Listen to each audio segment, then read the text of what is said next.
Assalamualaikum warahmatullahi wabarakatuh. Yang terhormat Bapak Sunarto Mirman Suud selaku dosen pengampu mata kuliah Ekonomi Islam. Perkenalkan, nama saya Willy Nanda Saputra dari kelas akuntansi malam 07 semester 5. Saya akan menjelaskan ulang materi singkat mengenai ekonomi Islam yang dijelaskan oleh Bapak Sunarto. Apa itu ekonomi Islam? Ekonomi Islam adalah suatu ilmu pengetahuan lahir melalui proses pengkajian ilmiah yang panjang, di mana pada awalnya terjadi sikap pesimis terkait eksistensi ekonomi Islam dalam kehidupan masyarakat. Hal ini terjadi karena di masyarakat telah terbentuk suatu pemikiran bahwa harus terdapat jarak antara agama dan keilmuan. Dalam hal ini termasuk di dalamnya ilmu ekonomi. Namun sekarang hal ini sudah mulai terkikis. Para ekonom barat pun mulai mengakui eksistensi ekonomi Islam sebagai ilmu ekonomi yang memberi warna kesejukan dalam perekonomian dunia, di mana ekonomi Islam dapat menjadi sistem ekonomi alternatif yang mampu meningkatkan kesejahteraan umat. Di samping sistem ekonomi kapitalis dan sosialis yang telah terbukti tidak mampu meningkatkan kesejahteraan umat. Kata ekonomi berasal dari bahasa Yunani yaitu oikos dan nomos. Oikos yaitu rumah tangga dan nomos yaitu aturan. Artinya, ekonomi Islam adalah pengelolaan atau aturan-aturan rumah tangga, bangsa, negara, dan dunia yang bertujuan untuk menciptakan barang dan jasa dalam memenuhi kehidupan sehari-hari yang berdasarkan syariah Islam. Ada 3 aspek dalam ekonomi Islam, yaitu yang pertama aspek akidah, 2 aspek syariah, dan 3 aspek akhlak.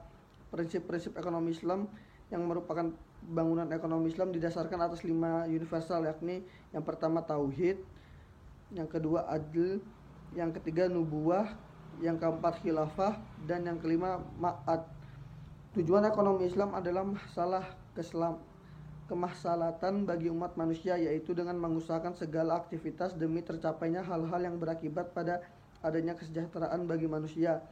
Aktivitas lainnya demi menggapai kemaslahatan adalah dengan menghindarkan diri dari segala yang membawa mafsadah atau kerusakan bagi manusia. Menjaga kemaslahatan bisa dengan 2 cara, yaitu yang pertama min hadsyu al-wujud, dengan cara mengusahakan segala bentuk aktivitas dalam ekonomi yang bisa membawa kemaslahatan.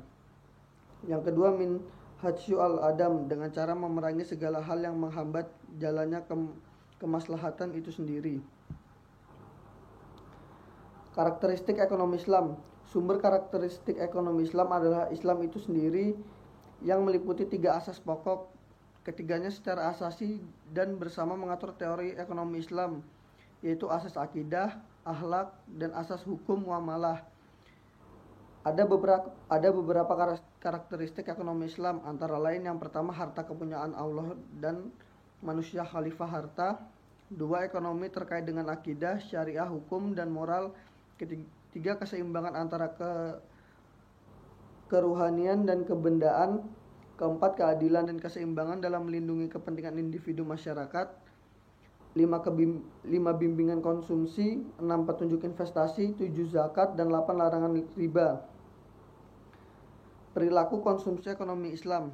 Konsumsi dalam ekonomi Islam adalah memenuhi kebutuhan baik jasmani maupun rohani sehingga mampu memaksimalkan fungsi kemanusiaannya sebagai hamba Allah Subhanahu wa taala untuk mendapatkan kesejahteraan dan kebahagiaan di dunia dan akhirat.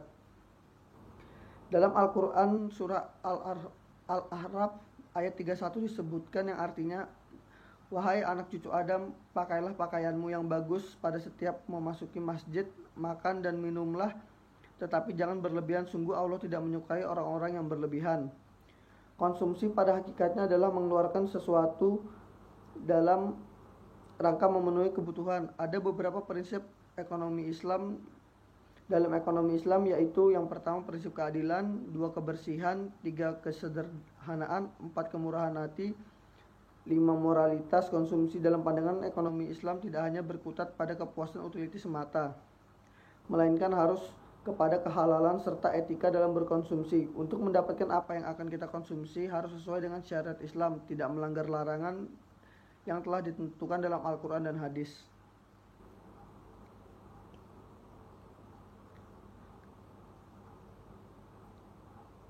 Bank Syariah. Menurut Undang-Undang Perbankan Syariah Indonesia Nomor 21 Tahun 2008, Dikatakan bahwa bank terbagi kepada dua jenis, yaitu bank syariah dan bank konvensional. Bank syariah merupakan jenis bank yang beroperasi secara syariah dan menerapkan prinsip-prinsip yang telah ada dalam Islam. Sedangkan bank konvensional adalah bank yang beroperasi secara konvensional seperti bank pada umumnya. Berdasarkan Undang-Undang Perbankan Syariah Nomor 21 Tahun 2008, dijelaskan bahwa bank konvensional yang ingin melaksanakan usaha syariah harus membuat unit usaha syariah yang hanya boleh beroperasi dengan sesuai sistem syariah. Bank syariah antara lain Bank Umum Syariah dan Bank Pembiayaan Rakyat Syariah atau BPRS. Bank Umum Syariah merupakan bank syariah yang bertugas memberikan jasa dalam hal lalu lintas pembayaran. Sedangkan BRS adalah bank syariah yang beroperasi dengan cara tidak memberikan jasa dalam lalu lintas pembayaran. Yang kedua, BMT, Baitul Mal wa Tamwil, yaitu merupakan sebuah lembaga keuangan syariah yang bertugas menghimpun dan menyalurkan dana kepada para anggotanya. Biasanya BMT beroperasi dalam skala mikro dan juga sering disebut dengan koperasi syariah.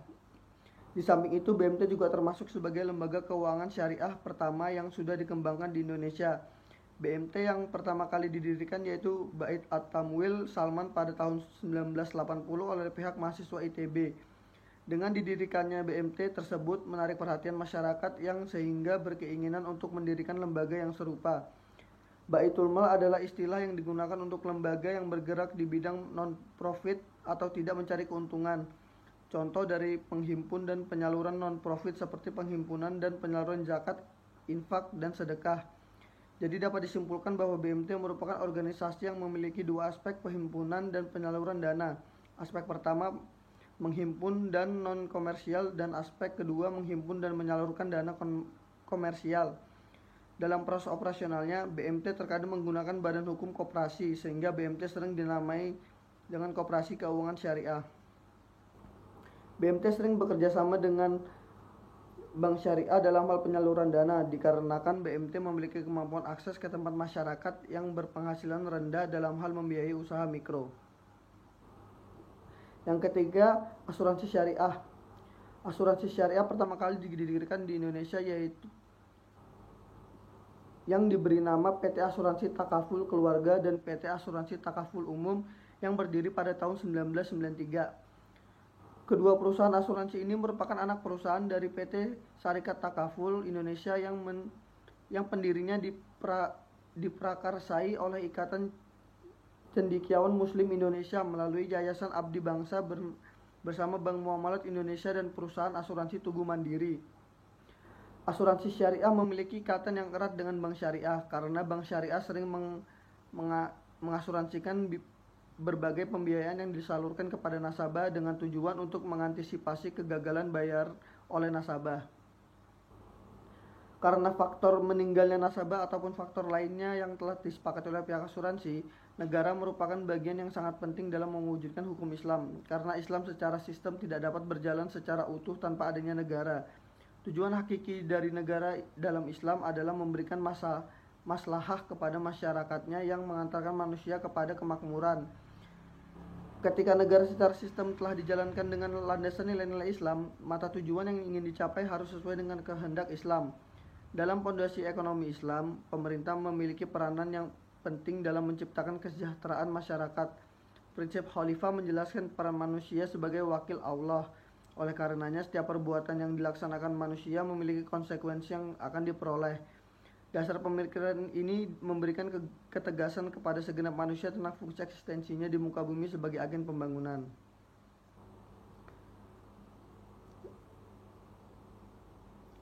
Dengan diterapkannya ekonomi Islam akan menjamin kesejahteraan umat manusia karena yang pertama, Islam mendorong pertumbuhan ekonomi yang memberi manfaat luas bagi masyarakat.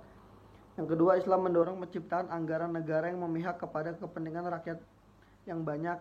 Yang ketiga, Islam mendorong pembangunan infrastruktur yang memberi manfaat luas bagi masyarakat.